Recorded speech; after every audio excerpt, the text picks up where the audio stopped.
Good evening, it's 6 o'clock, so we'll call ourselves officially to order.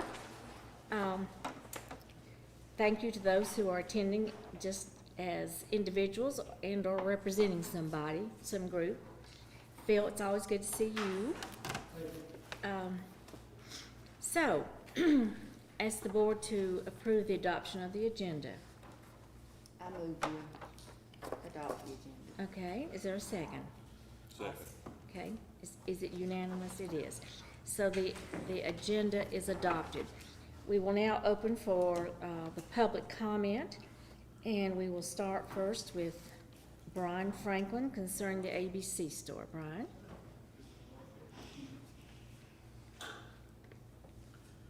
First of all, distribute some paperwork to everybody. Okay, And I'll give you a copy of our audit. how are you?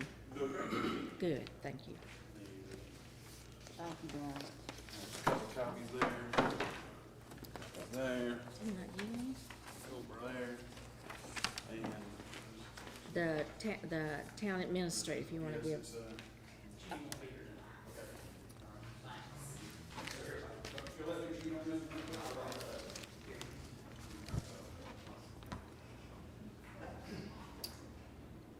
Brian Franklin, ABC Board. I appreciate the opportunity to come by and talk about the ABC numbers with you guys.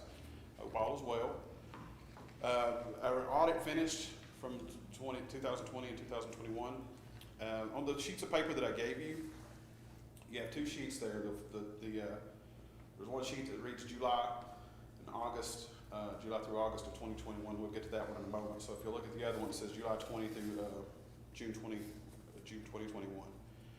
You'll see down there the comparison between the last fiscal year's numbers versus the year before, and you can see that sales were up right at 26%.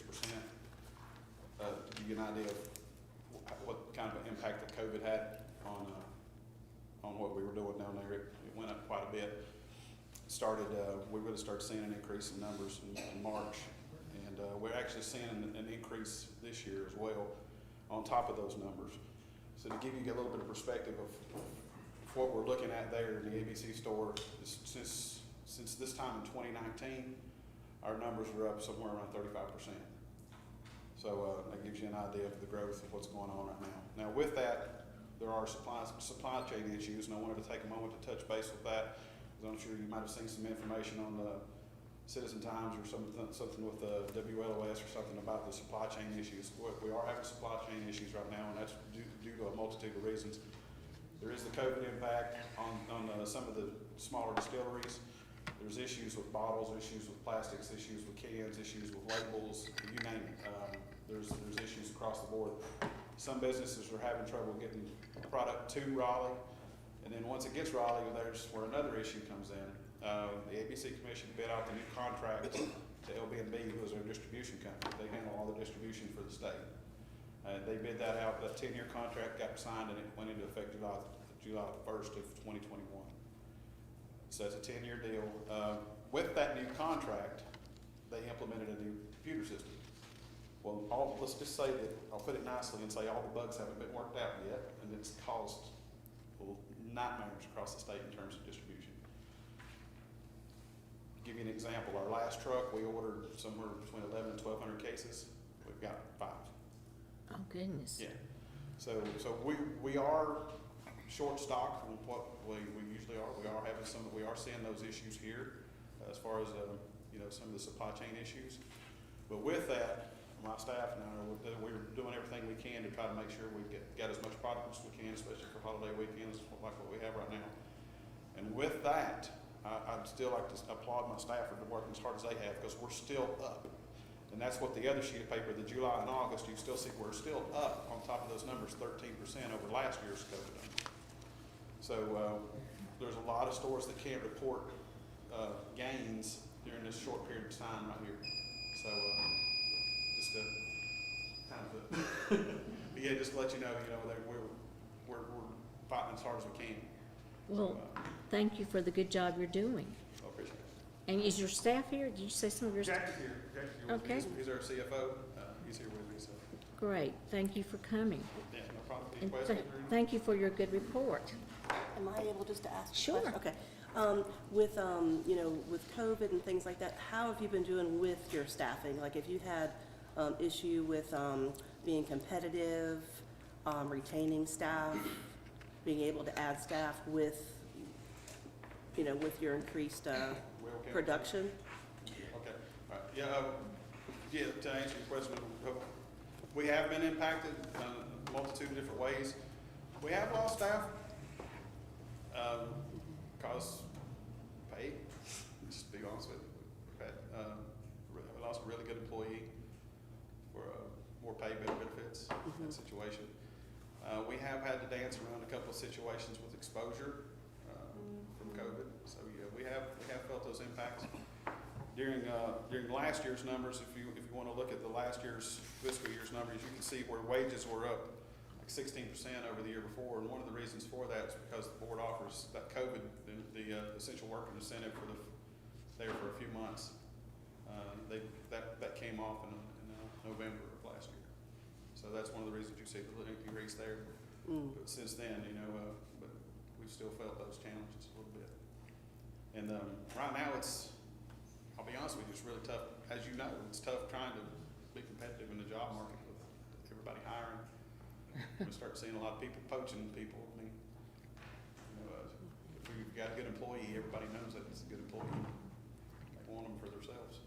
So, I mean, that. Yeah. And that went along with, one of the BBB meetings about keeping employees. Right, yeah. Yeah, okay. Thank you. Thank you, Coach. Thank you very much. Okay. Next, Danny McIntosh would like to speak about roses. Good evening, Mayor, council, staff, and I want y'all to know I appreciate y'all, and these roses is not the roses store, these are figurative roses. Oh, It's going to amount to a word of appreciation, I think, for some folks who've had a more than difficult month. And the first one I want to give out goes to Jeff Howell, and he's here. He has coped with the virus, the pandemic, and the flood, and has a situation going on now, but I appreciate the fact that he gets up and comes to work every day. Thank you, Jeff. I think the county don't know what you do. They don't deal with FEMA and North Carolina Office of Emergency Management, all that folks. But it's a tough task.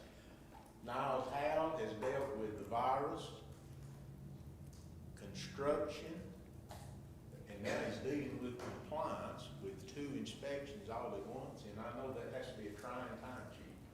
I appreciate you.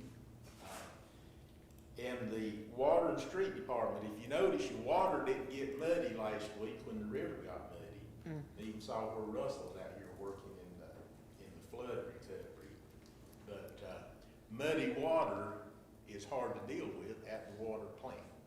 Y'all got a good, competent staff up there, and you got to know that everybody that drinks that water every day has to appreciate that. we certainly hope so. And Joe and Karen Ventrese, our Red Cross folks, they're not here this week, but I believe I saw Karen and Joe was probably around there close working on the flood in Haywood County. So, they've been very faithful about coming right here. They have. In the last little bit. And Ed Seal, y'all got to know Ed Seal with the Rotary Club, and he has taken over the Veteran Services Office. And from what I've got to know about Ed, I've got to believe that's going to be a plus for those folks. We've had some good Veteran Service officers, and I don't know what happened to Wes Preston, but anyway, Ed has taken that up, and I think that'll be a benefit.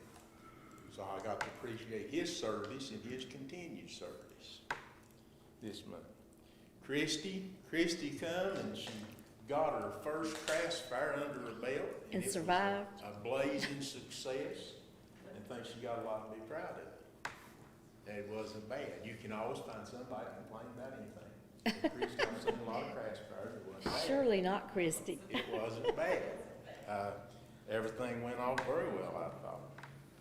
And just this past weekend, Claudia out at Mountain Time on Main Street, she apparently put together as a one-woman show, the Southern Gospel Festival. She did. And the mayor came and kicked things off. All of that went well, but you know, there's a lot of work in that.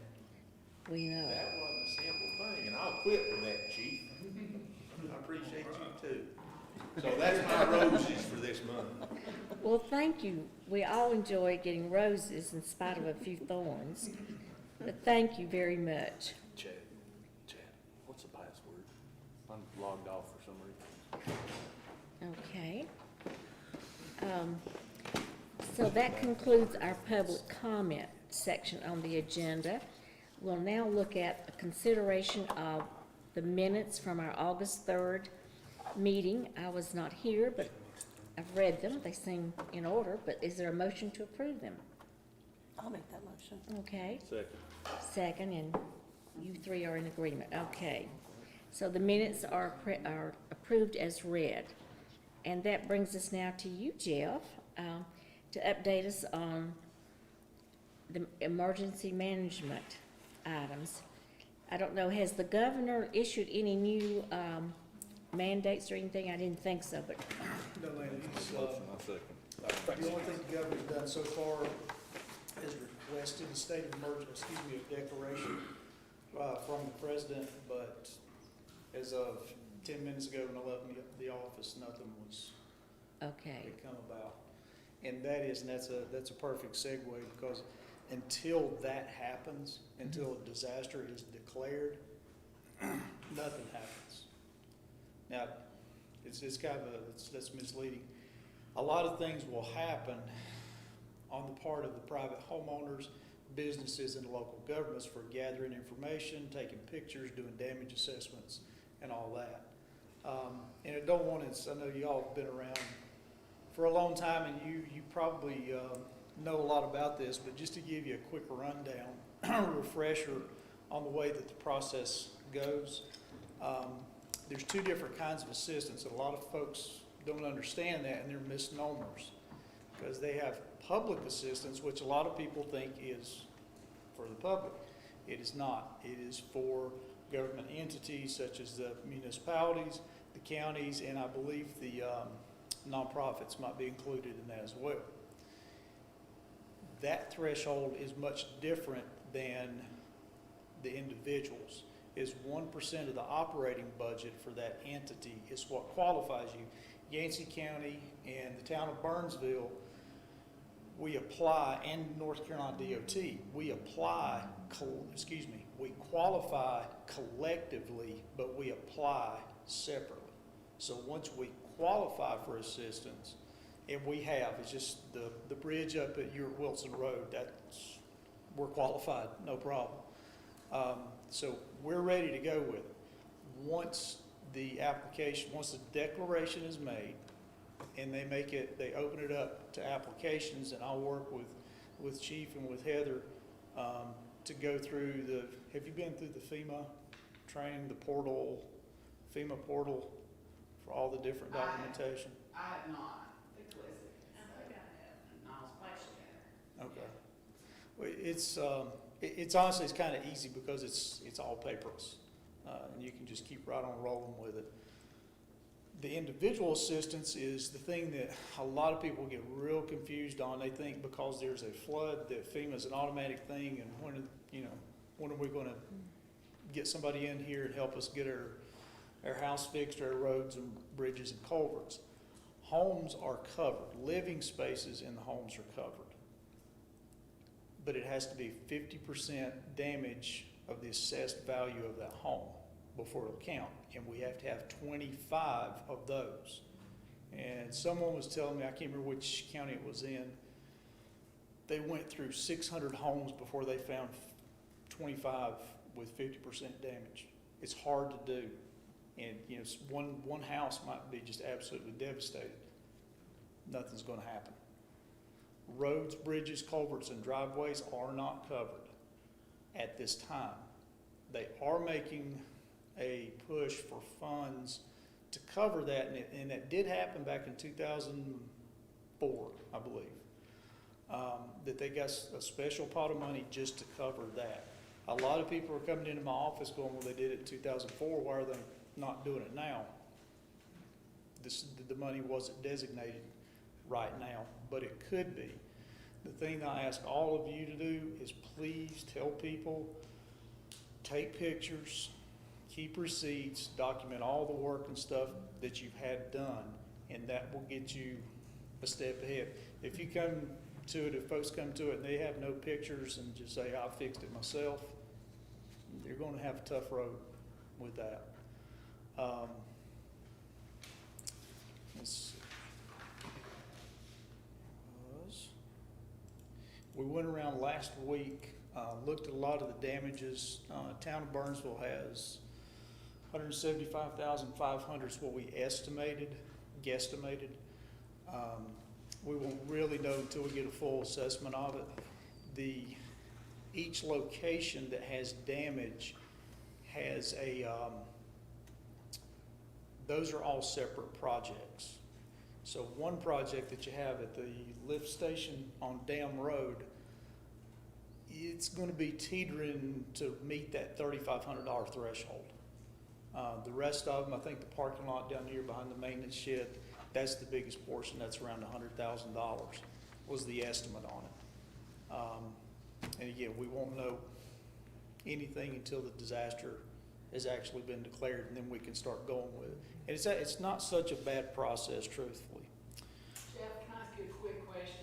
Yes, ma'am. In terms of making assessments on damages, should we wait for that disaster declaration prior to, I guess, getting actual estimates, people to come and look? No, you can go ahead and do all that right now. Okay. You can do everything, and if you'll contact April Riddle with the Department of Insurance, she's got a team of assessors, estimators that will come out and do that. They offer So that. it's not getting contractors to basically look at it, we need somebody from DOI. Yeah, but you don't have to. There's somebody that does that. Okay. But no, it does not have to be them. John England, he can do it, but I think the county manager's pushing for the DOI because, you know, they're behind on everything anyways. So we want to get somebody else to do it if we can. And that's all that I have that I can really report at this time. If y'all have questions, be glad to answer them. Any questions for Jeff? I have a lot of respect for FEMA. I've worked with them for 3 years out of the Asheville Flood and Recovery Office, and it was quite an eye-opener. I think our biggest problem were those who had two houses. And, you know, you can't fix two houses, you can only fix, anyway, it was certainly a learning experience, Well, but. I did find out something last night, that flood insurance, Mhm. after the fact, you can get flood insurance after the fact, but it has to be 30 days, there's a waiting period. So you can't, so if someone, the water got real close or it did get in their house, they can get it for the next event. Won't cover them for this event, but they can get it for Right. the next event. But Danny kind of stole exactly what I was gonna do. I was gonna thank a lot of people. The Red Cross is one of them, but Niles, Chief, all of your volunteer firefighters, the rescue squad, they did a lot of stuff that night. They were out in some really bad situations. And those guys were telling me that being in a fire is one thing, but being trapped with a river in front of you and a rock wall behind you and you have nowhere to go, that's a totally different feeling. So my hat's off to all you guys. I sat down there in the dry and just listened to the radio and directed people. But you guys do you do the heavy lifting, and I appreciate it. Jeff, I have a question. You said that we qualify collectively, and then we have to submit individually as far as the Correct. town of Burnsville. Is Yes, there a sir. chance that the county would be accepted and the town of Burnsville would not be, or how does that work? It, I mean, Yeah. if you qualify collectively, or I don't see that as, I really don't think that would be possible in this case. That would be like if you had a whole lot of those little, it might teeter right on that $3,500 thing, maybe. But you've got a couple, projects that are gonna be way over that $3,500 threshold. So I suppose it's possible, but I don't think that it happened this time. Any other questions for Jeff? Well, our appreciation to you for your hard work. Thank you. Thank Very you. much. Keep us posted. I'm gonna go up Pensacola and look for somebody now. Oh gracious, well, safe travels. Thank you again. Okay, we'll move on to our, I lost my agenda. Our next item, we're going to recognize, we're going to have a public hearing on the Economic Incentive Grant, and I wonder, some background information before we have the hearing from Jamie would be appreciated at this time. Yes, ma'am. If you'll just bear with me just 1 second, we'll plug this in here so you have Okay. this chart on the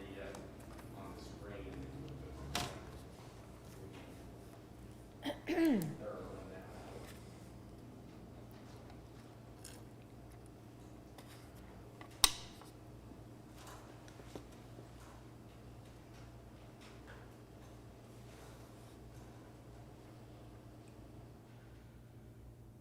Look, can you guys read that? Yeah, it's nice and clear. Good, see if I can hear it. So, Madam Mayor and Council, appreciate the opportunity to speak with you about this project. We had discussed in closed session some months ago when this project first originated, which we refer to as Project Oaks. It is an economic development project in Yancey County and in the town of Burnsville in the hospitality and service industry sector. In our closed session discussion, we discussed briefly about the extension of an incentive proposal to the company, basically which would mirror the county's incentive policy as well. Public hearing we've noticed today for you is because this project is set to close the end of September, 1st of October. And since the investors, principals in this project have indicated that they would deem an incentive key to whether or not they move forward with this project. So we're here to you to consider an incentive proposal to them from the town and the county to consider along a similar framework at their meeting on Monday. So this policy models the county's incentive policy. And before we go into details about the particular deal, I'll sort of discuss with you why it's probably the best format for an incentive. It is based entirely on a grant given to the developer in consideration for improvements that they make, which increase the tax base on the property subject to the project. In other words, if they don't make the improvements, you don't incur the additional taxes, you don't pay them the grant.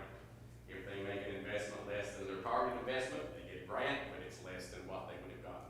Basically, what we'll be looking at here is what they disclosed for the entire prospective purchase if they move forward with it, the whole project.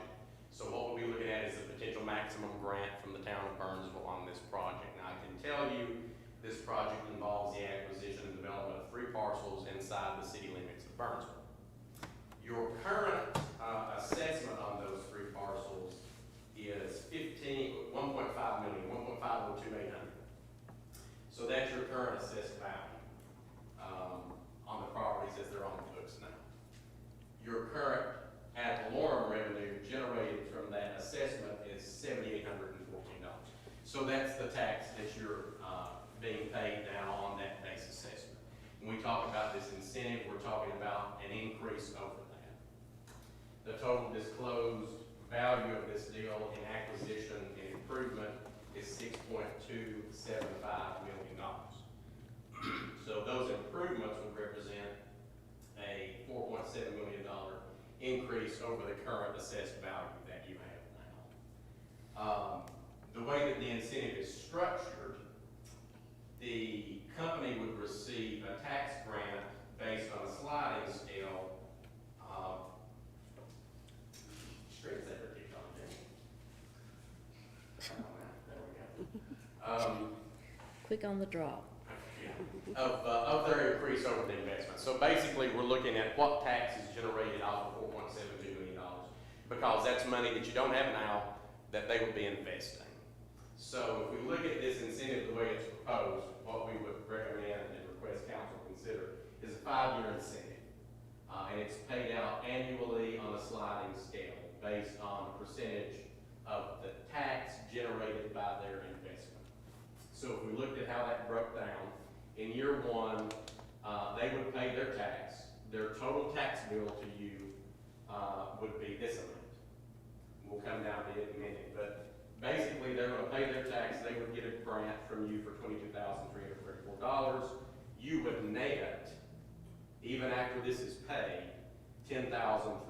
That is an increase over your current assessment, even while you're paying the grant back to them. So in year one, they're still gonna net more an ad valorem than you would currently on the base assessment. Year two, they would receive an 80% grant, which would be $19,852. You would net out that year $12,777. Year three would be a 70% grant. They would receive $17,000 and change. You would net out 15, a little over 15. Year four would be a 60% grant. They would net out $14,889. You would net $17,704. Year five, you would pay them $12,000 after they paid their taxes. You would keep $2,222. The total incentive paid out to them over 5 years would be $86,855. Your new ad valorem revenue would be $24,815. So basically, your assessment would go from $7,800 to $32,000 based on their investment. And again, this is based on their total investment. They have 2 properties of the 3 under contract. The other contract is being negotiated. The other 2 have to be closed by the end of September. So this represents their maximum investment. And if they invested the full $6.275, that would be your payout under this proposed incentive, again, which mirrors the county's policy. I will also say that in addition to guaranteeing the investment, they also have to guarantee job creation, and there are 42 jobs associated with this project. Yes, ma'am.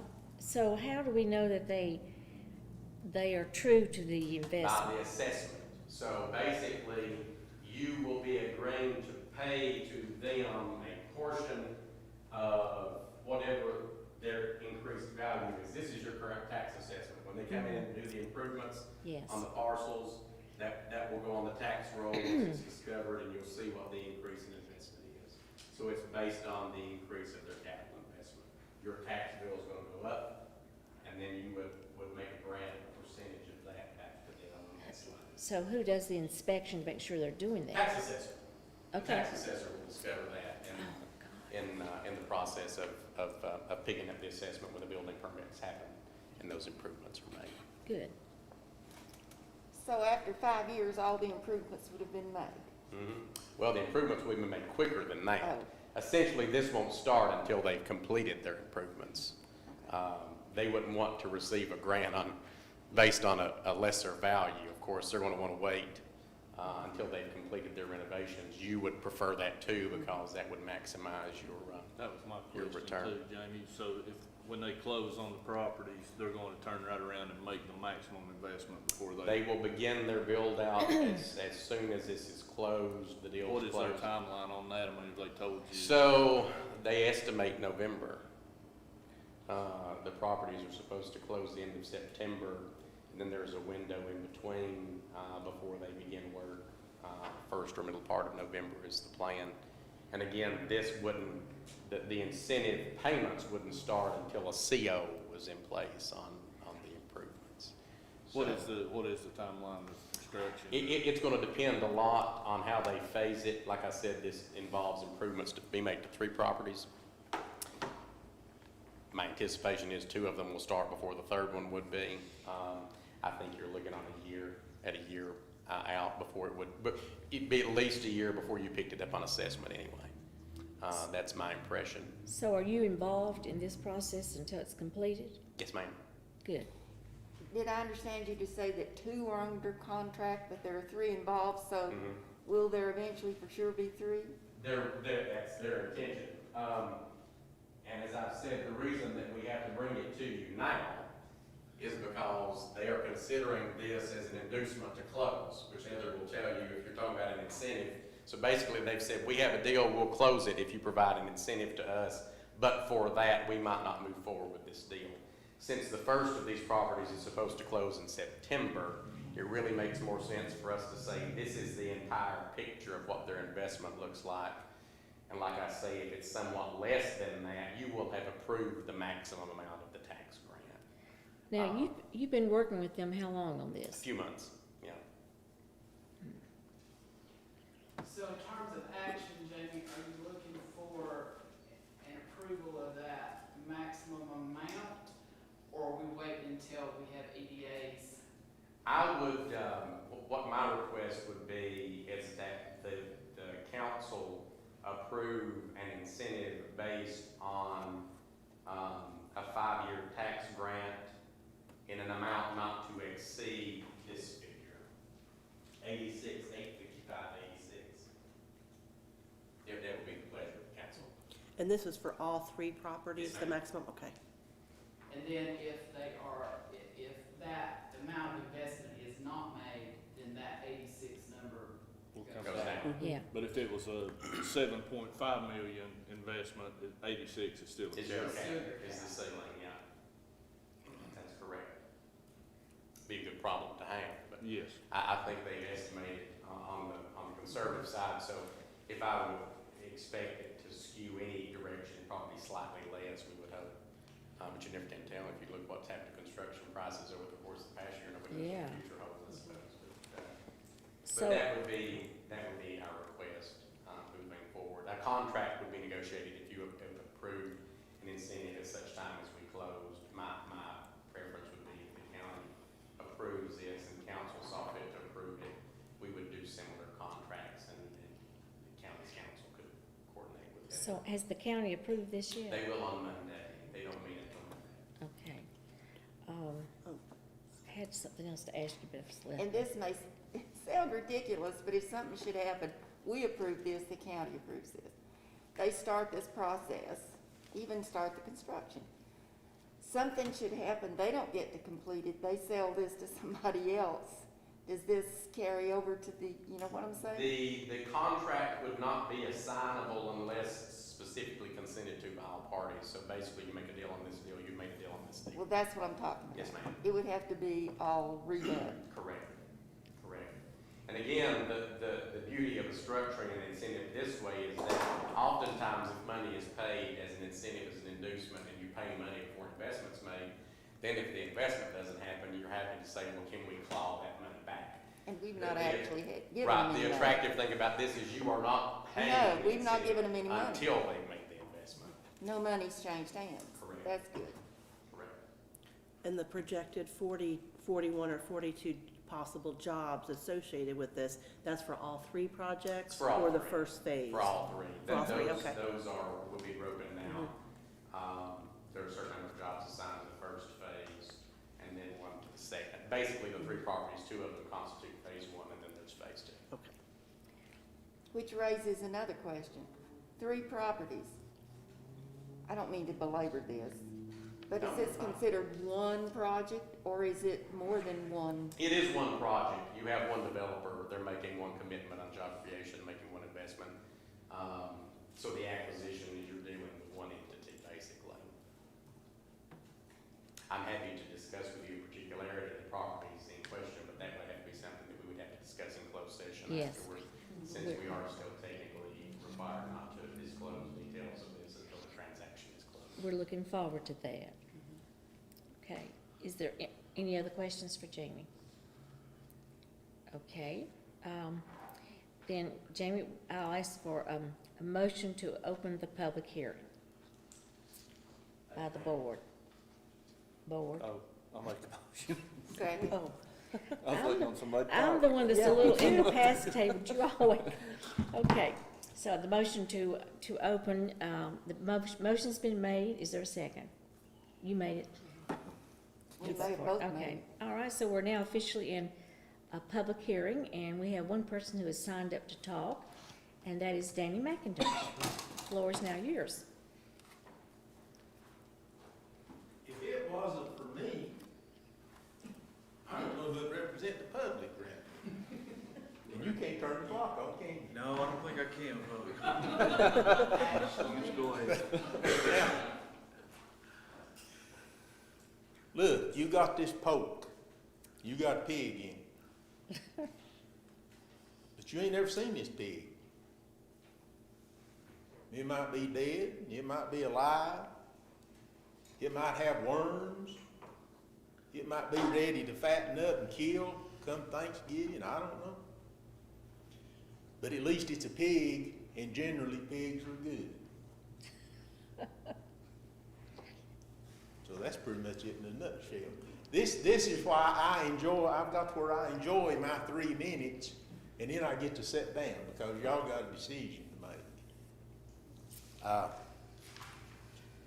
really have no advice. I've been asked a couple of times in the last month what this Project Oaks thing is, and I say, I don't know. What is it? Well, it's economic development something. And I said, well, if Jamie McMahon's taking care of it, it's in good hands. Everything's all right. And so I don't have to worry about it. But there's, some question out in the community about what's going on, as there always is. You can't discuss them kind of things, as you shouldn't. But I don't know. Jamie, y'all gonna get to have a closed session before they actually make a vote, so they're gonna know a bit more about I guess that. that's up to their pleasure. It's all Going going on. on. Take it there. But, at any rate, I believe we the act on it deal later. is good. If this is a good neighbor and good for the town, and good for the people of the town in Yancey County, well, this is a good deal. A lot of people might fuss because, well, you're giving tax dollars away. Well, yeah, but these are conditions back and forth, And you can't extend this to everybody. I mean, if I build a house, you ain't gonna give me my tax money back for 4 or 5 years. No. But it's not about that. It's about government, and it's about what's good for everybody. And you gotta weigh that, and you gotta decide that out. So I wish y'all well. Well, thank you for your kind thoughts. It is a good pig and a strong poke, so if that comforts you any. Thank you, though, for your thoughts. So that is the only person who signed up to speak. I will now need a motion to close the public hearing. I move we close it. I'll second. Second it, and Russell's in agreement. So the public hearing is officially closed. We're going, You have an option now whether to take action on Jamie's request or wait until after more closed session. I thought it was in our closed session, meaning we could jump it forward and take care of it now if we wanted to. It's item number 11 on our agenda, Okay. but how, That's fine. I mean, what pleases the board, I'm fine either way. Well, we do know some of the details. Yes, and we We're don't want not to, we don't, Totally ignorant. I would be for doing it as number 11 because it means these people here have to leave and we don't want to lose them. Well, let's just wait. Okay, so we will move on then to our presentation by High Country Council of Government, and we now yield to Phil. Thank you for coming. Thank you. Good to see everyone. I don't know how much discussion the board's had with staff about this project beforehand, but we are working with Heather to apply for grant funds in 2 separate pots of money from North Carolina Department of Environmental Quality to map both the town's water system and the town's sewer system. Feel like it's a valuable asset to have for the town, accurate, complete mapping of the water and sewer system that doesn't exist currently. We've mapped a lot of systems in our 19 towns over the years. We've got a good staff member to take care of that. We're currently working with the town on mapping stormwater system. Would use a very similar approach where the town's public works staff would accompany our staff. We would capture accurate location assets of all the water meters, hydrants, water features, and then the manholes and all the sewer features. During the course of that, we'd also capture information on the size and age of the lines. The purpose of the project would be to provide the town public works staff, fire department, and others good, accurate information on where all your water and sewer is, how old the lines are, what condition they are in. So this grant programs available from the state once a year.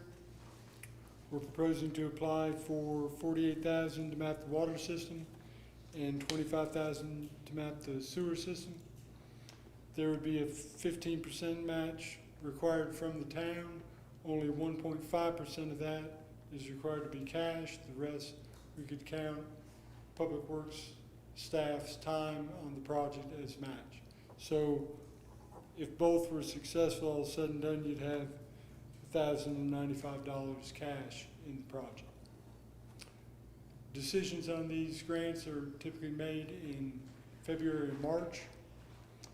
I will note, we've also helped the town apply to the Dogwood Health Trust for a project with various components to look at the town's infrastructure, one of which would be this water and sewer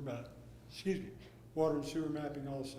So we'll know about the Dogwood Health Trust before this application by DEQ really gets far along. So if we're successful there, we would just rescind these applications once they're submitted. The resolutions are in the packets. Yes, They're pretty general and they don't go into a lot of specifics. So I just wanted to give that little background on what the mapping would entail, what your match would be, and kind of our process going forward if the town got awarded. Glad to answer any questions on those.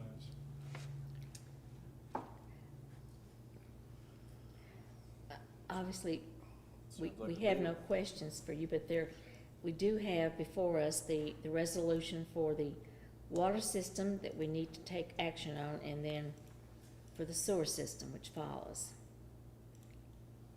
Anything else you'd like to add before we take action on that? Just if you're successful, we really appreciate the partnership of y'all contracting us to have us do the work. You know, we're a long-term partner, we're not going anywhere. These projects where we've mapped other town systems, we periodically update those maps as new infrastructure is built and new discoveries are made. So we feel like it's a win-win. Well, we certainly appreciate High Country Council of Governments' assistance with us. And I'll just bring up one other thing that Phil hadn't touched on. These grants, you can get up to, on each side, $150,000 over a 3-year period.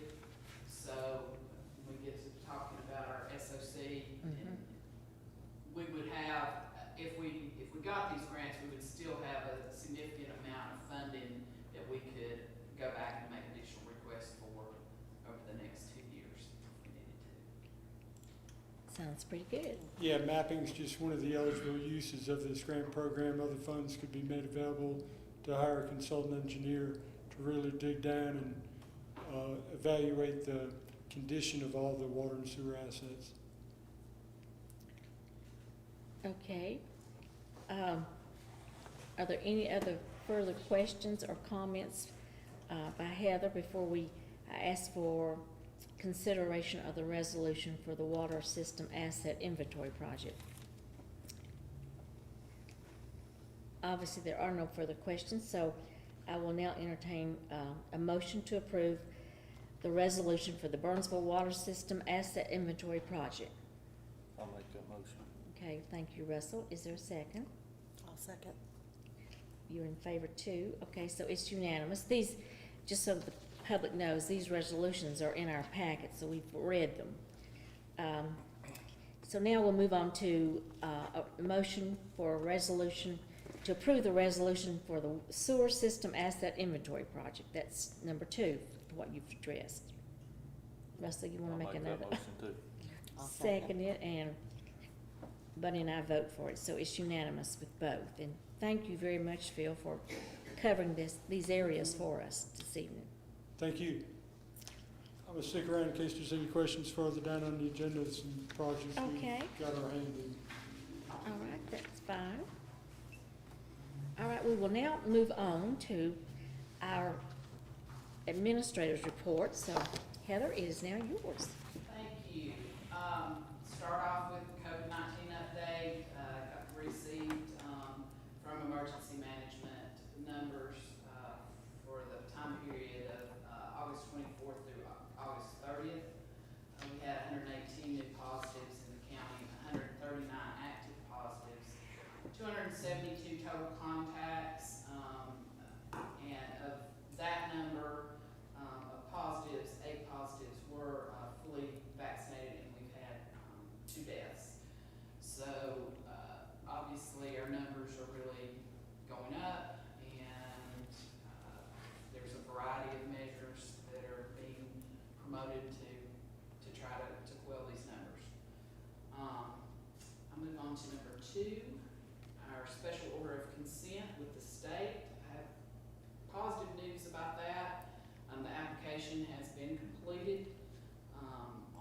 wastewater collection system, and, Regional DEQ office has reviewed it. And what I need is, an authorization from you all to sign it and send it in. There is a $400 application fee that will go with that, that we have money budgeted for. And to hit some of the high notes, we will be asking, for an allocation of 70 sewer taps within 10 days of the submission of the application. And upon the execution of the SOC agreement, a lift of the moratorium on both taps and, extensions. So hopefully, those things will happen as we move forward in this process. Once the application is submitted and it's approved, then we negotiate an agreement with DEQ on what projects we're gonna have to do over a certain period of time. There'll be milestones we have to meet. We do have a significant amount of fines, that have already been assessed. I have attempted to get those remitted, but they have denied all my requests. Those will be abated or held in abeyance, until the SOC process is completed, the projects are completed. And at that time, if we, do what we say we're gonna do, they will, waive those, is hopefully what our negotiation will be. Sometimes they request a percentage, but that's part of the negotiation. So hopefully, what has been asked for is that they be waived in full if we're able to complete our projects. I think that's a good idea, to waive in So full. there is a resolution that actually I didn't get from the state until earlier this morning, so you have a copy of that. I think Yes, Chad had already passed it out, and that's just to approve the submission of the application and authorize me to sign it. so we'll need a motion to authorize that application from the board. I I'll make move that we motion. authorize the application for the Okay. special order of consent. All right, and you seconded, I I'll- believe. I'll second it. And Russell, you're okay with that? Okay, so, the motion carries.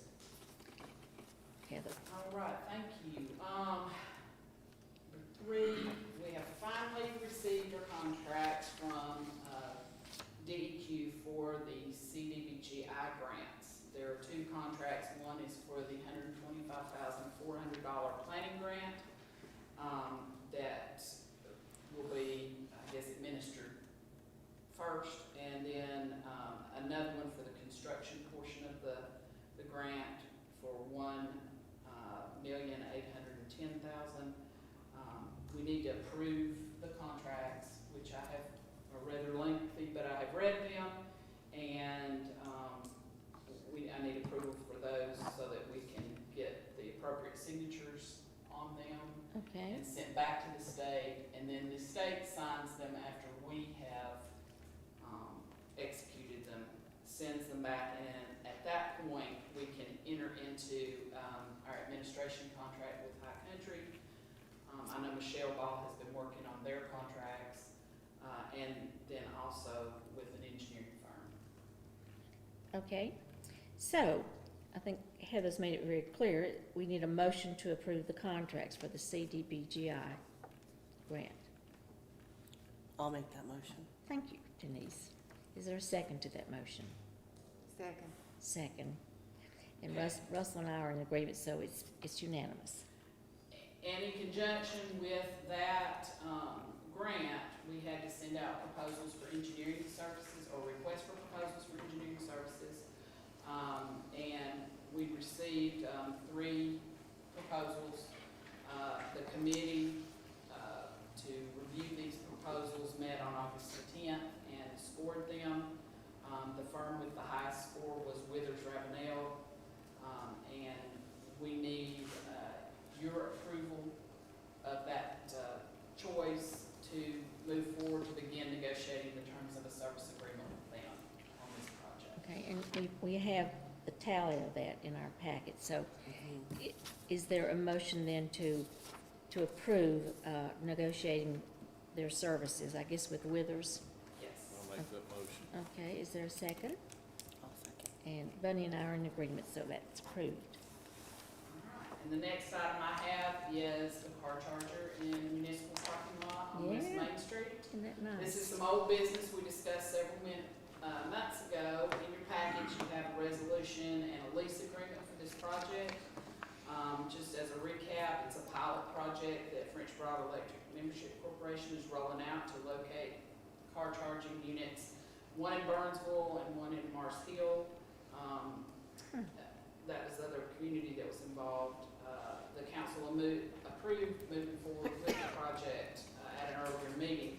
So pursuant to the North Carolina statutes, we had to publish a notice in the paper and wait 30 days. We did that the town intended to enter into a lease of municipal property for these 2 parking spaces at the West Main Municipal Parking Lot.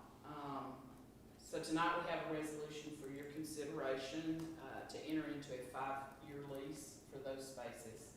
It's 1 charging unit, but it will charge 2 cars at one time. So there won't be 2 units, there's just 1. French Broad will own, operate, and maintain the unit for the 5-year period, and then it will be turned over to the town.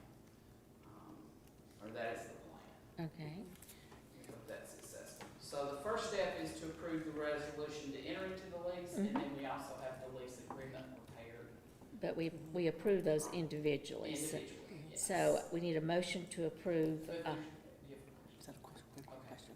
the rest, Oh, sorry, go ahead. After the 5-year, is there a cost from town to maintain this? There will be, there's a $600 service fee agreement with the company that does the maintenance.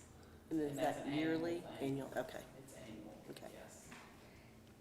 Just curious, once it has issues or problems or is outdated, French Broad removes it? I mean, Well, if it's after the 5-year period, I think it would be up to us Us, to make okay. an upgrade or move it or okay, look for some other. They just kind of wipe their hands with it after the 5 After years, the right? 5 years, they do. I think my understanding is that their issue is they want to see, what kind of use that these devices get, and they're able to magically control the flow at different times of day, of the electricity. So they want to see how that works out when things get used, whether it's peak time or low time or that sort of thing. be a good thing, Chad, to put on our webpage once it's, And they have the unit and they're ready to install it. oh, they're ready, Freddy. Okay, so, we need to approve the resolution to enter into a lease agreement. You've Well, I seen your move that packet, We approve the resolution. okay? Enter into this agreement with French Broad. Sounds like a good deal. House says the second to the motion, I'll second. and Russell and I are in agreement, so we have that. And then we have also in our packet the lease agreement. So we need to approve that. Is there anything you need to add about that, Heather? We just, I think you need to approve it, and I believe it is set up for my signature, so if you would authorize me to sign. okay. So you've heard the discussion that we would approve the lease and authorize Heather to be the signature. Is there a motion to do that? I'll make that motion. Okay, is there a second?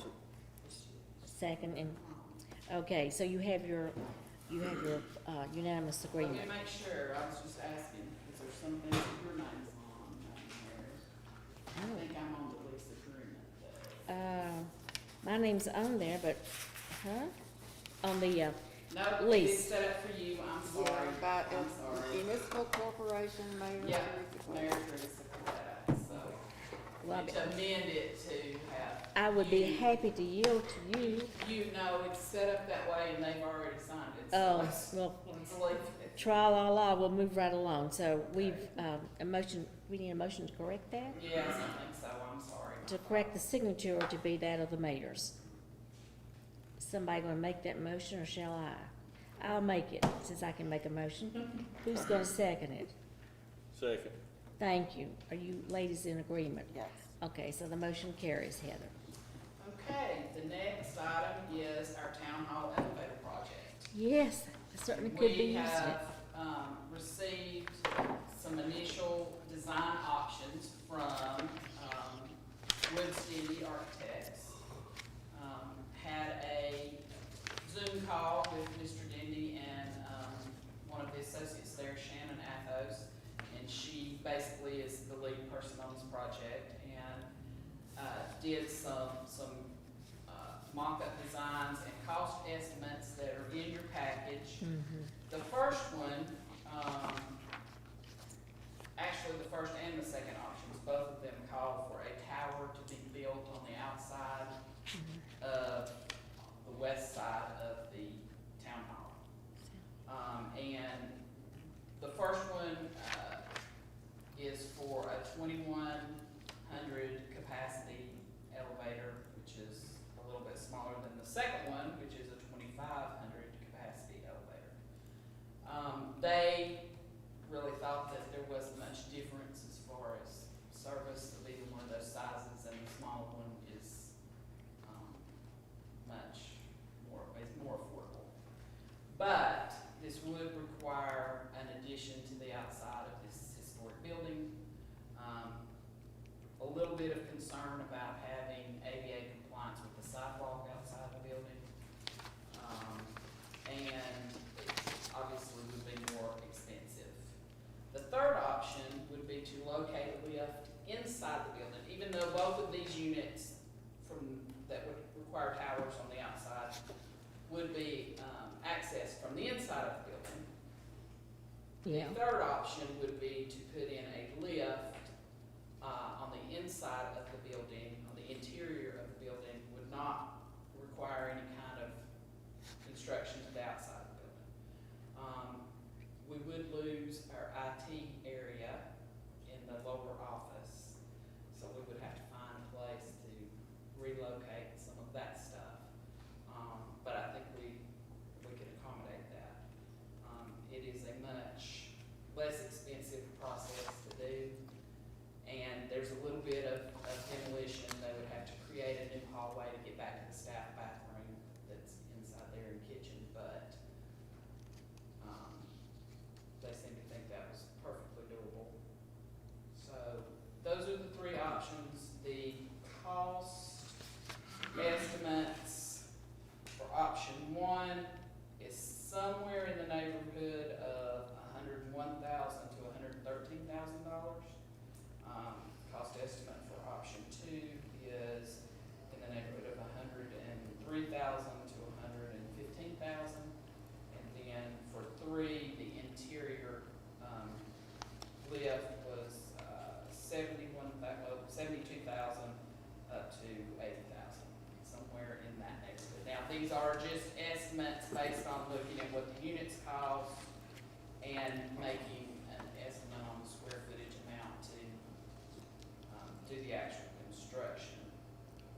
and we have an entrance for someone in a wheelchair there in the middle door that, Yes. and they just come on down and can take the elevator up. I personally don't want to see the outside of the building, changed, because it is a historic building, and I favor an elevator, especially since I'm now using a cane, so, I feel the third option, which will be interior, would be my preference, but I would like to ask each of you to comment. My question was, how big is the interior? There's a little bit of difference So the between. lift would be, it would only accommodate one person at a time, so And a a wheelchair at wheelchair? a time, yes. Yes. Well, I think that was important. Yeah, it would be similar to the lift that we have, the old lift that doesn't work on the outside, on the back side of the building. See, I don't know about that. But it would just accommodate the one. Well, which is probably all you need. Would it also accommodate a person with accompanying the person in the wheelchair? That's a very good question, and I don't know. You know, I don't know. if this handicapped person, this challenged person, you know, needed someone to, Well, I think that Help them. obviously that the person could enter the lift and then the lift could be started, and then they would reach the second floor, Oh, well. and the person The person Could with go- him could run could upstairs. go up the This- stairs. This is not funny, I know, but in my mind right now it is. Anything can be Well, funny. now, if I'm you looking think at the about it just picture, right. does not the picture show, I maybe, don't know. well, maybe those aren't stick people. I was looking at the elevator Well, on, and it may be, I mean, if you look, there is a, sort of a spec sheet on that Genesis enclosure. yeah.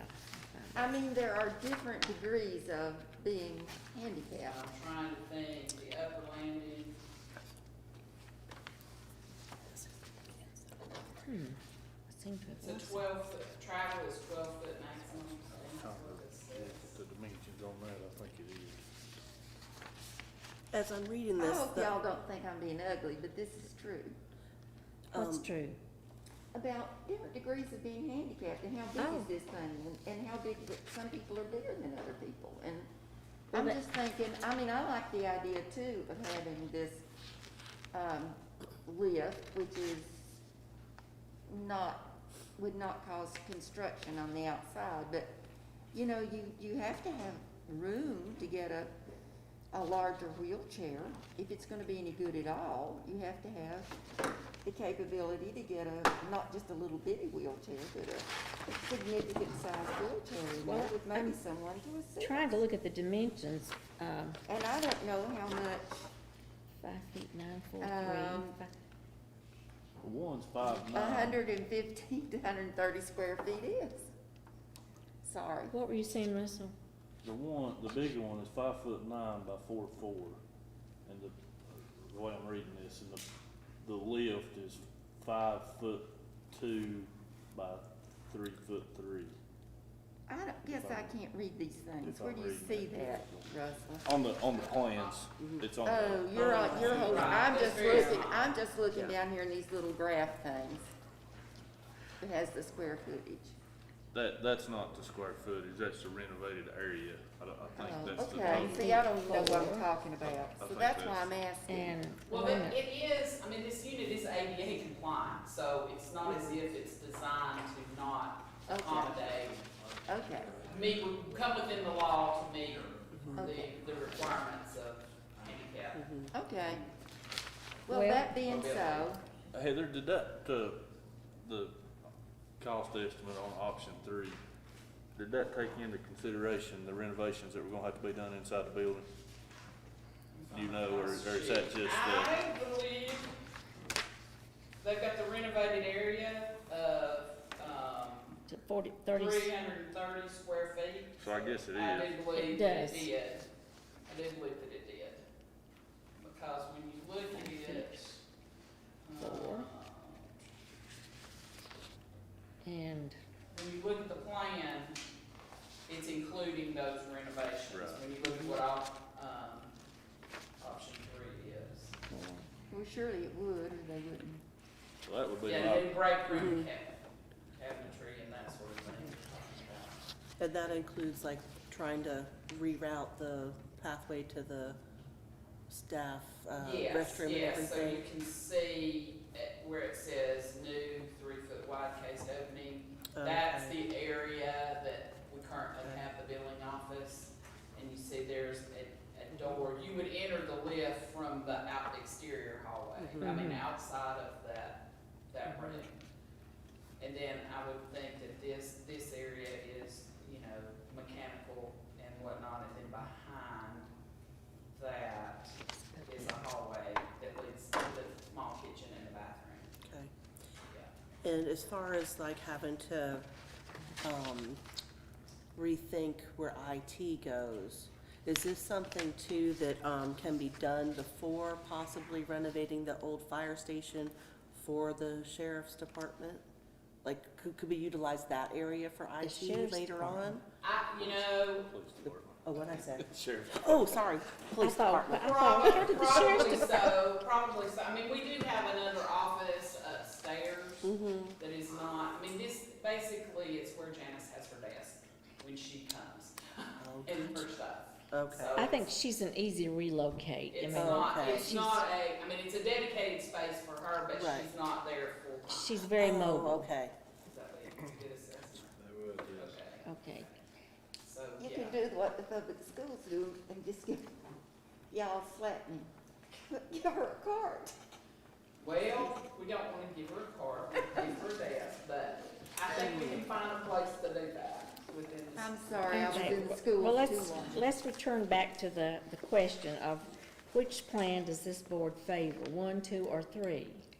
I like 3 myself. I do Three. too. How about you, Bunny? I like 3 because, just as you say, I'd rather not change the outward appearance of the building. And because we have the money, don't we, We do. to do the third plan. And if it's ADA, Compliant. you know, compliant, then I think for no more than it will be used, I think it's perfectly serviceable. All right, then I will make the motion, because it's near and dear to me right now, that we go with plan number 3, adopted. That's my motion. Second. Thank you. It's unanimous. All right, I will contact them and tell them that that's the direction we want to go. Get busy. And if something should come up and there's a problem with it, we can revisit it, but, Yes. okay. So, F on your agenda, the water line extension to Woolly Farms, I'm gonna kick that to Jamie when he does his update.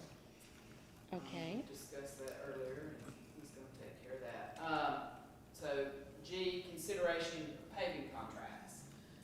So we have 2 paving contracts for your consideration, okay, we have 2 paving contracts for your consideration for the repair, patching, and paving of 3 streets, in town. The funding will come from our POW bill allocations. The first contract is with Heritage Grading and Paving for work on Mountain View Drive and East Boulevard and Ivy Street. So that contract has 2 separate areas, actually 3 if you count Ivy Street and East Boulevard is separate. And this is with which group? Heritage Grading and Paving. Okay. Mountain View will not be a complete overlay project. They looked at that and we just don't have the funds for complete paving, but they have made a proposal to repair and patch just to preserve the integrity of the road until funding for a full overlay becomes available. And then there will be repair and paving of the lower portion of East Boulevard where DOT stopped their paving near the county's annex building all the way down to the corner and then out Ivy Street to East Main. The total contract price for all of those projects is $92,730. So we have the contracts prepared, and so we would need a motion to approve that contract and. With Heritage, is that what you're saying? Yes. Great. Okay, so does anyone need her to repeat the cost again? Okay, are Any we, questions? any further questions for Heather? Well then, is there a motion on the floor to approve Heritage Grading with their $92,730 contract, right, Heather? Yes. Okay. A motion? I'll make that motion. Is there a second? I'll second. Are you in agreement? Why, yes. Okay, and so am I. Okay, so the next contract would be with Woodby Paving and Sealing, and it's for paving of Preston Street. And the contract price on that is $12,400 for an overlay of that street and some, other repair work. So, Preparation of that. so that's would-be paving Yes, at $12,000. $12,400. Excuse me. Okay, I'll so, make a motion to approve that one as well. thank you, Russell. Is there a second? I'll second. Okay, and Heather and I are in agreement, so you have that. Bunny. Heather's in agreement, but I don't give a vote. There I gave you an opportunity. Thank you. So we are expecting, Leslie, correct me if I'm wrong, another POW bill deposit, this month, September, and one in December. We've not heard anything about the amount going down. It's usually around $50,000 a year. So we would, currently we had $121,000 in Powellville funding. We're spending a portion of that here, and then we would, by the end of the year, add another 50,000. So these aren't the only projects, obviously, we're looking at, but, what our hope is in the future is to compile, an inventory list of all the town streets and have some kind of assessment done of all their services, and then put them in ranked order, for repair and start a rotation, and look at the best way to fund that. Powellville doesn't go that far anymore. No more. So we're gonna have to, and there's not. When did you a say lot- we received the next one? I think in September, we're supposed to get it by the end of September, maybe about half of it, and then another half in December. So how do we arrive at who pays what, which company pays what? Well, Shane got Does he- estimates, does he bids, just get yes, bids? yes. It's part of our procurement policy. He got bids, and, you know, people are swamped, slammed with work, and so it was it's hard to get bids locally.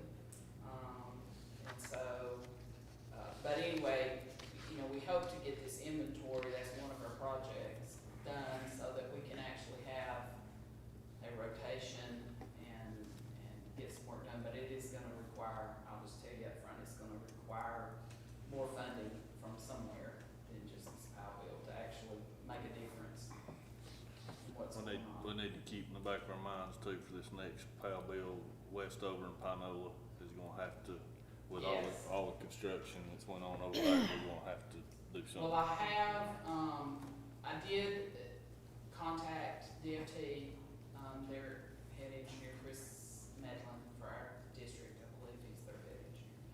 And he, has sent off our site plan and a request to DOT for some funding that I think can be used for paving. The last correspondence I have had with him, I think the first of the week or the end of last week, he said that he was thinking about 2 more weeks, we should hear something. And I think that's around $25,000 too. Yeah, it's a cap of 25, I think. Right, so, but But that would go a long ways over there. I mean, yeah, almost. those streets definitely have to be on the list Oh, up yeah. front. Then the last item I had is our tax report. We're getting ready to send out the 2021 bills, everybody be on the lookout, and they want to rush right out and pay them. Absolutely. But we received, the roll, and they've generated the bills, those are getting ready to go out. On 2020, at this time, we're still owed $14,392,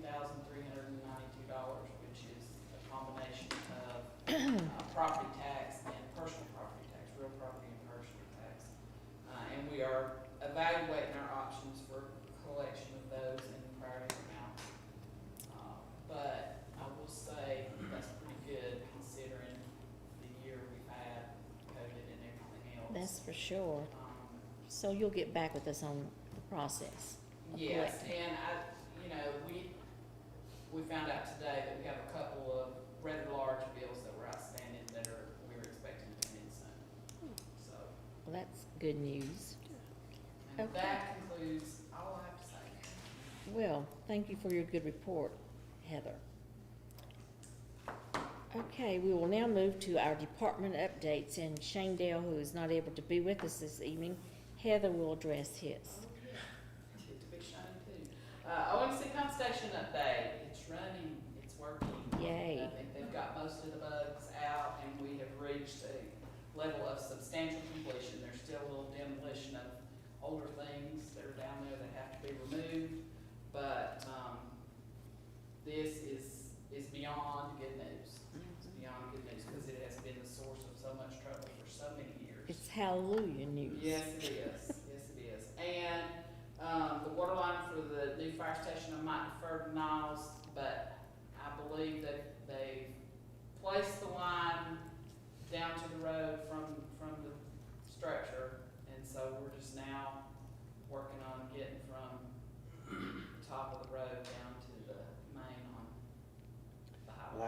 lines through the intersection, they had to hold up about the tree on the corner. The tree came down this morning. Started digging again, working on down the street.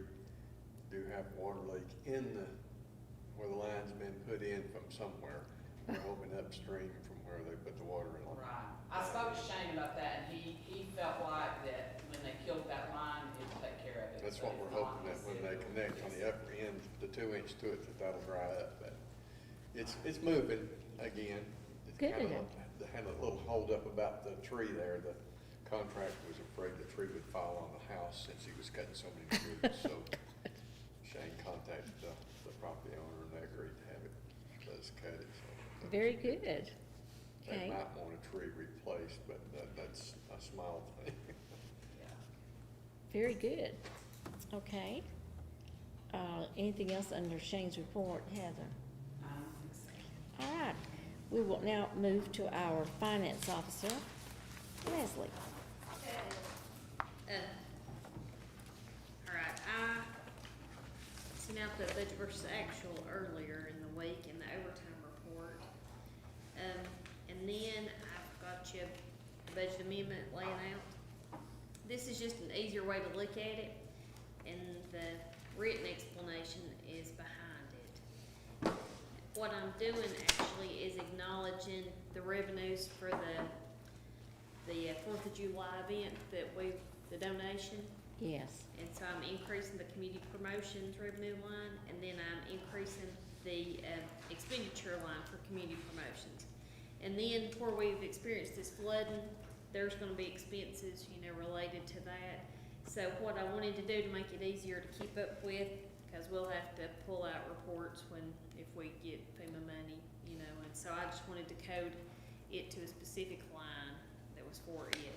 So I've just moved around and decreased $1,000 from a street line, 1,000 from a water, and 1,000 from a sewer, and increased and made new lines. So it's like the street one is the first one, and it's flooding expense, and I increased it by 1,000, and then I decreased tools and rental equipment by 1,000. And then same deal on the water, I made the $1,000 for flooding expense line and decreased the auto maintenance and repair by 1,000. And the sewer was, I increased the new line by 1,000 and decreased the tools and rental equipment by 1,000. And I'm sure 1,000's not enough, but it just gives us, just a line to put it to until we see how it can go. But I'll be bringing an amendment next month for this increase in paving, because we just balanced it this year. That's pretty good. Okay. Any questions for Leslie on, excuse me, on what she's presented? All right. We need a motion to approve the amendment, please, amendments. I move we approve those amendments. Is there a second? I'll second. And Russ, okay. It's unanimous. Leslie, thank you. Thank you. Okay, let's see, where are we now? I guess we move on to, Niles. We heard from you briefly, but let's hear a little bit more about when is the fire department gonna be ready to open up? Well, first I'd like to say I apologize for not having a call report this month. I've been a little bit busy, but I didn't get it done, and I apologize for that, but. Well, you're forgiven. 270 calls, 15 of which happened on August the 17th. So, it was a busy evening that evening. We are progressing with our hose testing, trying to get ready for our upcoming inspection, and we've got all the pre-plans to go over again for the town and the district, so we've got quite a bit of work left to do. The building side of it, we have reported on the water line already. Just to let you know, Crowder and Banks have basically finished their part of the building.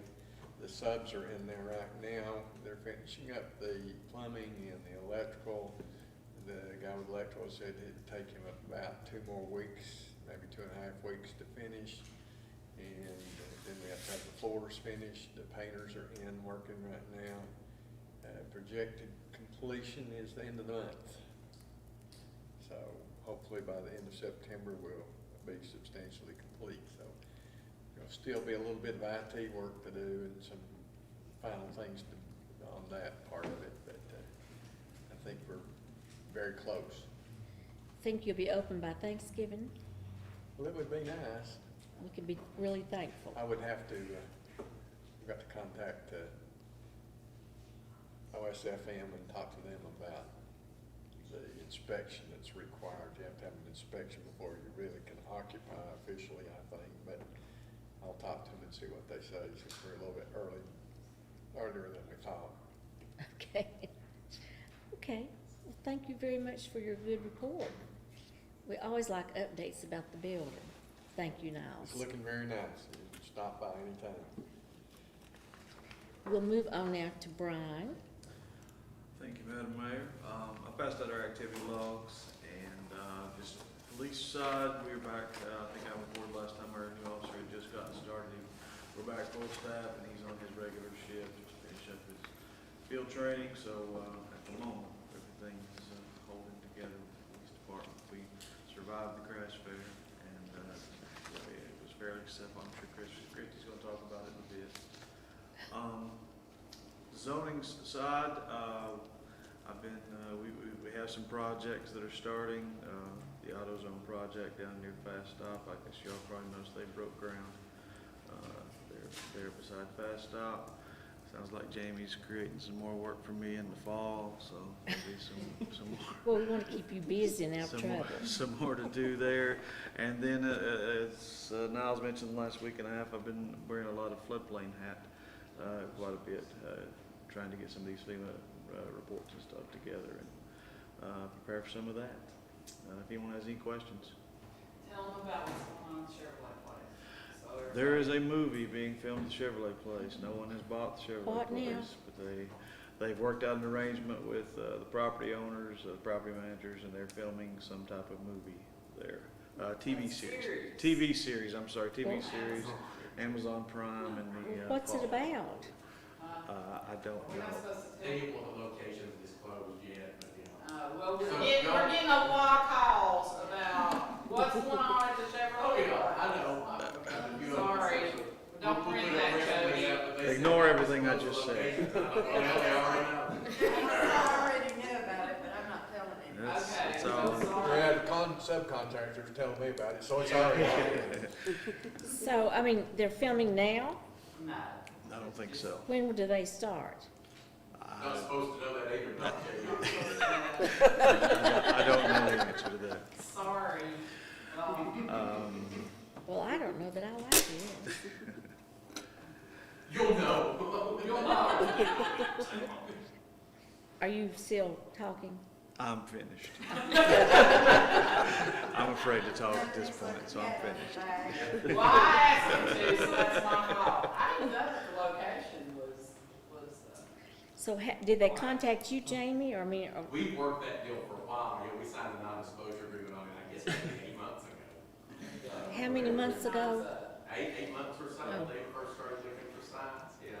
We'll talk more about that, Barbara, since Okay. Mike mentioned it, I'll talk to you. I didn't sign anything, so we're good.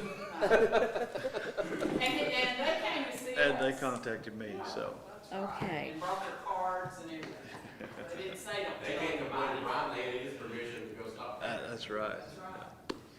Okay, well, we'll move you on to the zoning code enforcement. Yeah, again, like I say, the AutoZone project has started. We've got a few other things that people have inquired about, but I don't have anything in particular to report.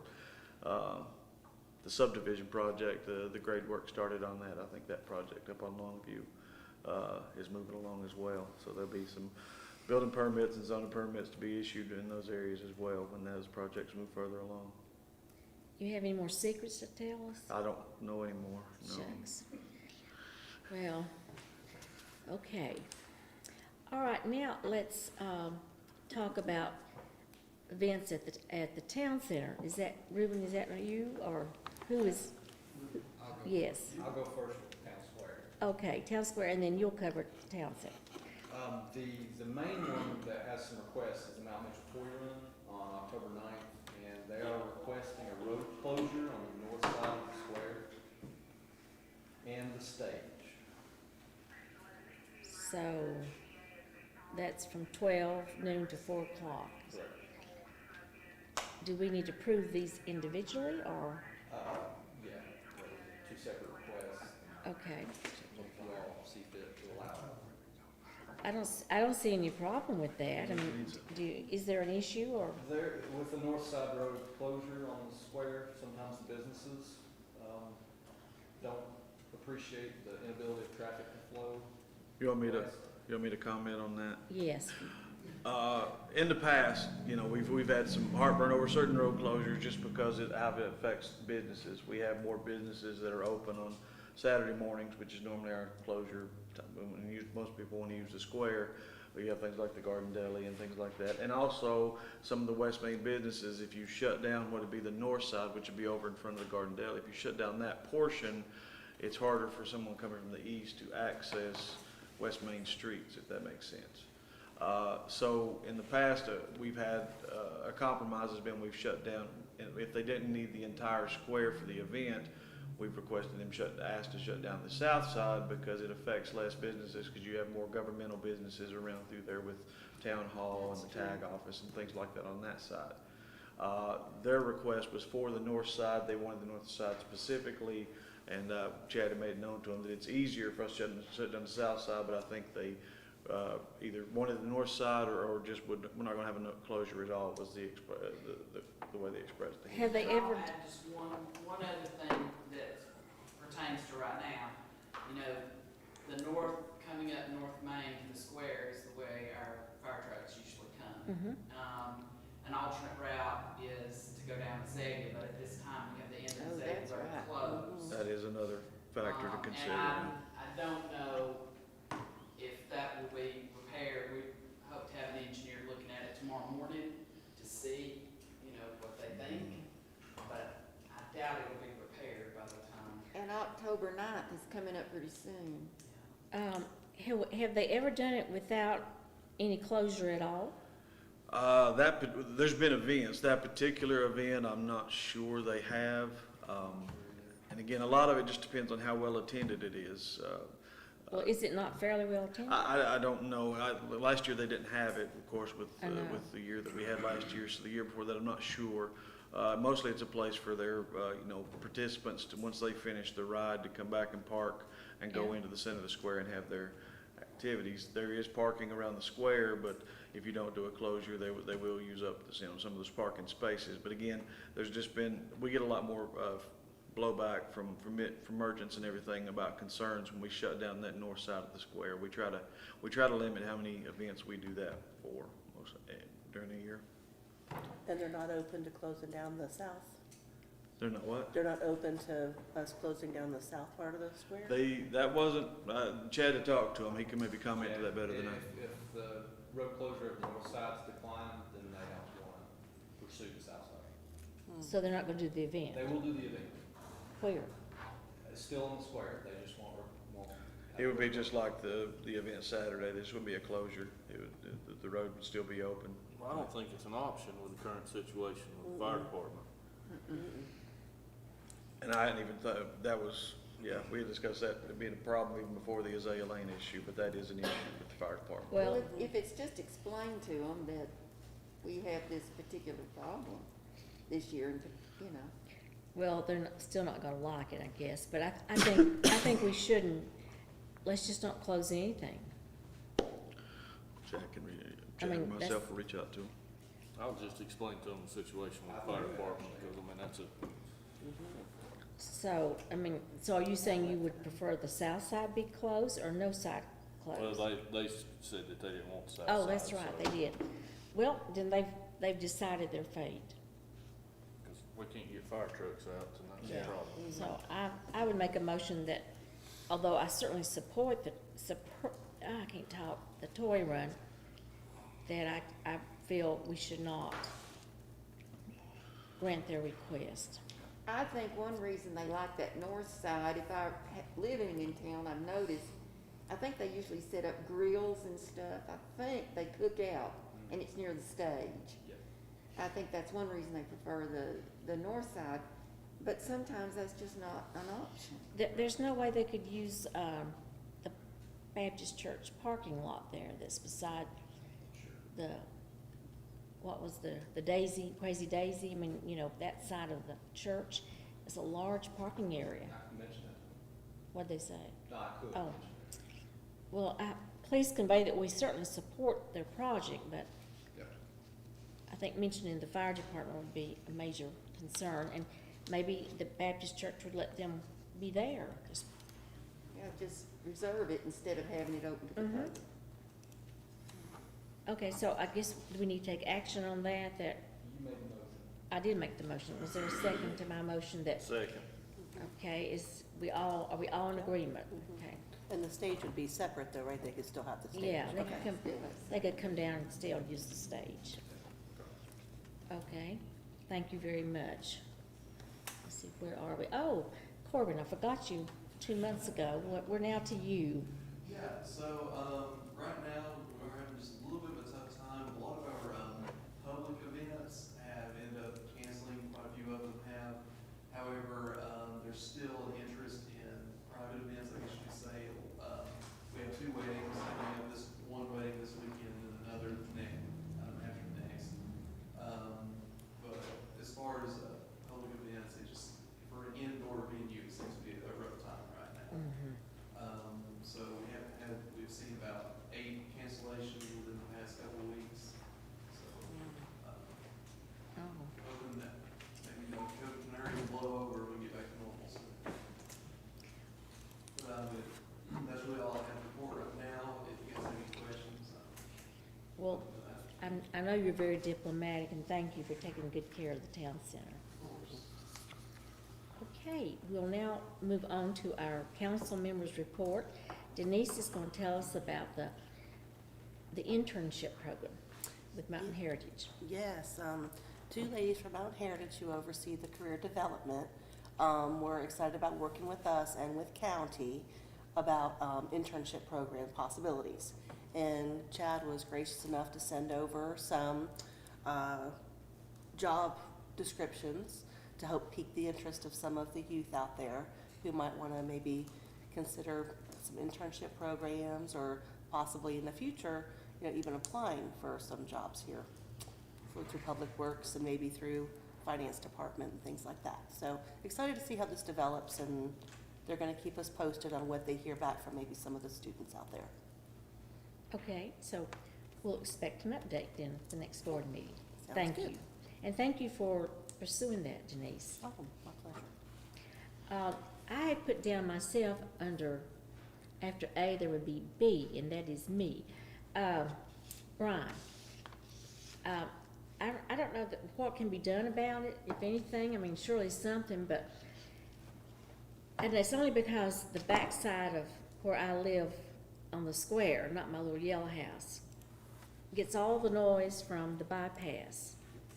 And it's very noisy. I mean, I hope I'm not the only one that's noticed it and complaining, but it's, you know, stopping at the traffic light, a lot of cars what do they do? They gear down or whatever, and then they take off with a great, and is there anything, I mean, don't we have some kind of noise control? I mean, I've saved this article for you from the paper that says, does the Buncombe noise ordinance address loud vehicles? We have a noise ordinance that addresses particular vehicle noise. A lot of it just depends on, you know, the officers being in the right place to hear the noise, the individual vehicle that's making that noise, and making that enforcement action.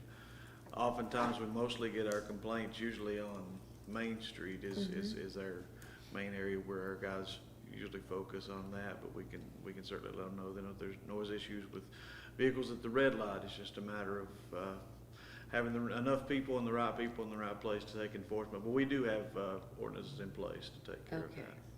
Well, hope is eternal. Okay. I hope that the noise can simmer down some. Okay, thank you very much, Brian. We're going to move on to the updates from the advisory boards, starting with Mr. McMahon. Thank you, Madam Mayor, and I'll just apologize for you having listened to me all evening long. But We'll give you some updates on a few projects. First of all, Little Leaf Farms, since Heather mentioned that. I will say before I dive into the permitting and discussion of that, flew up to Boston on Thursday last week and drove out to Devon's to see their facility there. I was impressed with this project when we first started working it on paper. If you actually see their process in person, it is astounding. It's phenomenal. Top of the line, and I don't know that I've seen a 10-acre building under roof, and to think that this facility is going to be twice the size of that, it was certainly impressive. We met with their CEO, CFO, and their Chief Operating Officer there at that facility. So that certainly informed us as we move ahead with our project here. Now, where we are with the Yancey County project, we had a permitting conference call with the county's engineer who's handling site design on that, and will also submit the individual permit to the Army Corps. Today, Heather was on that call, myself, and Lynn Austin as well. The Corps permit for this, since it's such a large project, will include everything that touches it. So that's the actual site prep, also construction of a substation that I mentioned before, which French Broad will build, and also the town's water line extension from Michaelville School to here. We've discussed with you, Heather has updated you on that previously, that we have 3 funders slated to fund that project. Is our hope that those are the funding agencies, the Economic Development Administration, ARC, and Golden Leaf. The ARC application is in. We're having to move forward with permitting on that, or actually procurement rather, for engineering services. And Heather, I think you have out an RFQ which is due tomorrow for the line design, the line extension design work, and PR, the preliminary engineering report as well. And so Heather will lead that process, since that portion of the Little League project is a town project, with review and then recommending selection of an engineer to do that component of the project. But that's, the town handles construction of that. It's part of the Army Corps permit because it's just a single individual permit due to the size of the project. So we had a good call today. That permit is supposed to be filed this month is the goal, so we can kick out the process of the agency review and consultation that has to happen with the Army Corps there. And then we'll move into design once we start getting comment back from the various regulatory agencies that sign off on that. So that's an update on Little Leaf, with particular focus on the town's water line extension project. Heather, unless there's anything that you want to add pertaining to that. We'll get those, and then we need to move pretty quickly to put together a scoring committee and do that. I'd like to do it Tuesday. I just would like to request that the next time you and Lynn get to go to Boston, and it's our water line, maybe somebody from the town should be going. Well, you're too. welcome to go. Well, we weren't invited. I'll head up I head back anytime, and the flight out of Asheville's cheap. No, I was thinking that maybe Heather should be the one to go, to represent us. We'll head up anytime, and the flight out of Asheville's we'll just ring the bell and you can go up there. Actually, probably be more informative if you saw their construction project in Pennsylvania, which is actually roughly the size of this one here, which is being completed It's for grant okay. now. Our feelings are hurt, but we'll get over it. Mea culpa, right? Yes. Maximum mea culpa. There you go. The other project, which I will mention to you, you probably read about, Mountain Community Health Partners Clinic. We were funded a $200,000 construction grant for that through the Building Reuse Fund. We were pleased that Commerce approved that grant for that project. They plan to start as soon as possible renovating that clinic space on Pensacola I Road. approved the building permit today. You got it? Cool. So we are trying to keep him as busy as we can. Since Brian mentioned it, we are the location of a film project. Now, I will tell you, we can share with you details about the project. Technically, we're not supposed to disclose the location. I think mainly because they don't want necessarily lots of onlookers or would-be walk-on extras. But I will tell you that this is the largest film project in the state of North Carolina since 2014. You're kidding. To put it in some context, it is a film production. It's an hour sci-fi thriller series produced for Amazon Studios by Kilter Films, and Kilter Films is Jonathan Nolan and Lisa Joy. Her directorial debut is in theaters now. If you've seen the movie with Hugh Jackman called Reminiscence, you can go watch it. They did a little show called The Westworld that received every Emmy Award known to man on HBO. So principal filming of that project is in Madison County, in Marshall, in Weaverville, and here in Burnsville. Great. And while I cannot tell you when they are filming here specifically, filming does start in Western North Carolina on the 24th of September. It's being filmed here on location in Western North Carolina and on stage at Pinewood Studios in London, so it's sort of Wow. it's kind of a big deal. And this is the first film project of this magnitude that we've worked, and we did sign earlier a non-disclosure agreement with them. And they had requested, they sent to us a press packet actually today, and I promised Jody a press release on it, but you know, people can add one and one together and get two, so they'll figure out what's going on. But certainly something that is cool, and we welcome here. We certainly welcome the money that they will spend here while they're filming, because not only they're going to film here, they're going to part of their production here as well for a 2-month period in Burnsville, so we're happy about that.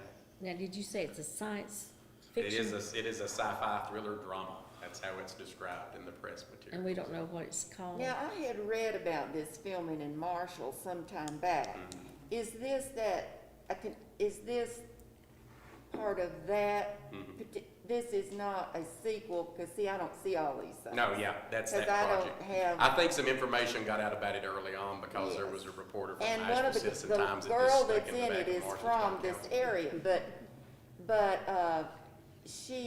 this is that original movie. This is not, TV series, yeah. okay. Yeah. This is part of that. So are you actually a part of getting them here? I mean, They reached out to Madison County's EDC first. Most of their filming is there in locations around Marshall. Yeah. And then they reached out to me about some specific filming locations that they needed to fit their bill. They sent location scouts out several months ago, and we looked at parcels and tried to negotiate leases and that type of thing. And then they put out a call to locate their production office. It's a large crew. It's a 150-person production crew. Good Lord. He's met with the line producer, I think, has met with Brian and Heather about navigating Tar Heel. what he is. He is. He's a proud Tar Heel, that's a fact. Good. We didn't discuss that. We did. I was gonna say, I don't think so. Yeah. But you know, and Christy will give you a little update here about another very cool television production project here when she talks. I won't steal her thunder, but you know, I'll share with you a bit of information. We had I think I mentioned to you, a business consultant update with some folks in Greenville, South Carolina. The Carolina West group went.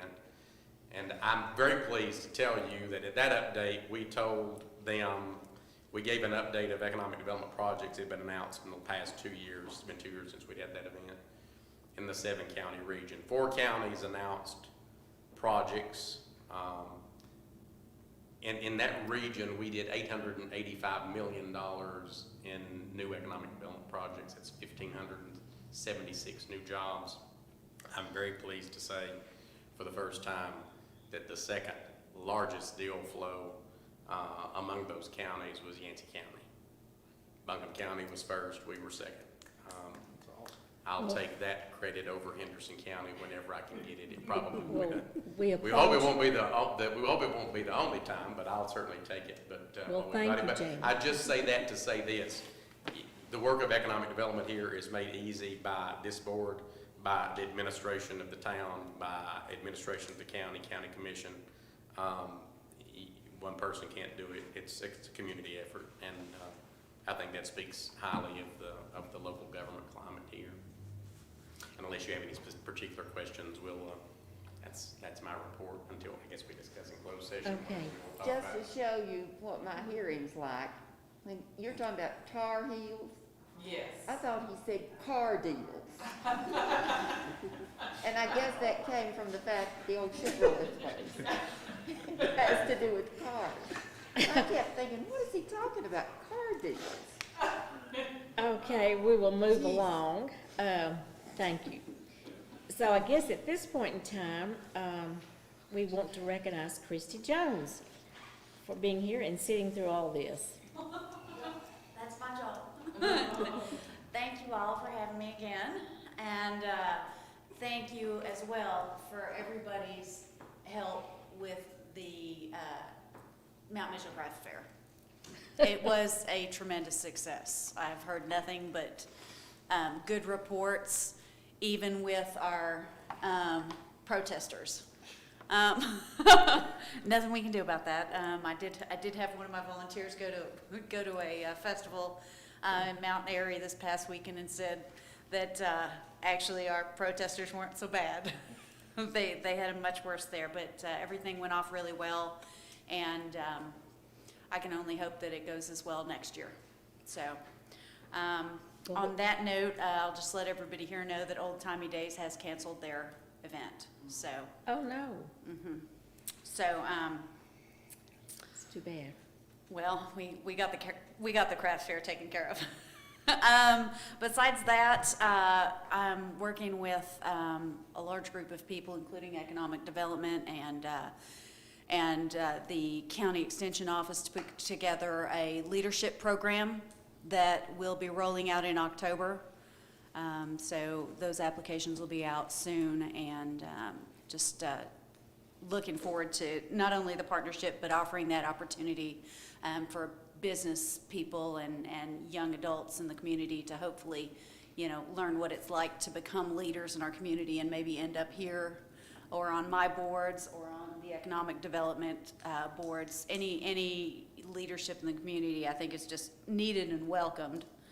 And then on to my my one thing that comes close to rivaling Jamie's, but we had last week in town the PBS crew for the High Pointers was here filming at Home Place, and then a filming of a hike up the Mount Mitchell Peak Trail. They'll be showing that in season 2, and the town of Burnsville, Explore Burnsville, will be the second season sponsor for all 5 shows for that. So that'll be coming up soon, and I don't have dates of when that'll be out there, but I'll be sharing that as soon as I do. So Thank you. Very good. that's it. You deserve credit for that, and for a very particular reason, close to my heart, and that she stole it from Buncombe County. And that's also a national 54 market TV series, Yeah. so I'm not ashamed. That's, We'll get a lot of promo from that. Yeah. Any questions? I'm sorry. Are there any, I think comments, Christy, job well done. Absolutely. that's Okay. huge. Okay, we're now going to, you have information in your packet from High Country Council of Governments, which you can read at your leisure. We do need a motion to go into closed session to discuss the expansion of business and personnel matters. And I'll go ahead and cite the statutory sites for that, just for the minutes, Madam Mayor. Oh, please do. For the economic development, expansion of business discussion, that's North Carolina General Statute 143-318, 111A4. And for the personnel matter, it's North Carolina General Statute 143-318, 111A6. Thank you, Heather. I'll make the Okay. motion. You make the motion, and is there a second? Second. Okay. We've got it.